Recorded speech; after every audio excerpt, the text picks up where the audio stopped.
নমস্কার বন্ধুরা, আমি প্রিয়াঙ্কা চলে এসেছি আবার একটা নতুন ভিডিও নিয়ে।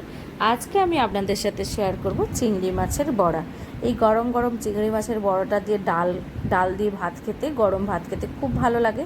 তো চলো কী কী লাগছে দেখে নেওয়া যাক এই বড়াটা বানাতে। এদিকে আমি যে কুচো চিংড়িটা হয় সেই চিংড়িটা কিনে নিয়ে এসেছিলাম, দিয়ে ভালোভাবে ধুয়ে নিয়েছি, দিয়ে এটাকে শিলে ভালোভাবে বেটে নেব।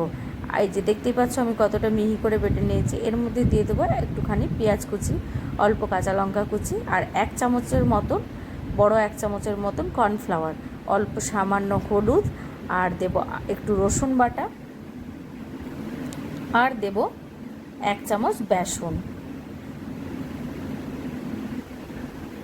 আর দেবো এখানে স্বাদ মতো লবণ, দিয়ে ভালোভাবে ওটাকে মেখে নেব। আর এদিকে কড়াইতে আমি তেল গরম করতে দিয়ে দিয়েছি। তেলটা গরম হয়ে গেলে আমি বড়ার শেপ দিয়ে এগুলোকে আস্তে আস্তে তেলের মধ্যে ছেড়ে দেব। এই যে দেখতে পাচ্ছ হাতের উপরে আমি একটু চাপ দিয়ে দিয়ে একটা বড়ার মতো শেপ বানিয়ে নিয়েছি, দিয়ে এগুলোকে আমি তেলের মধ্যে ছেড়ে দেব।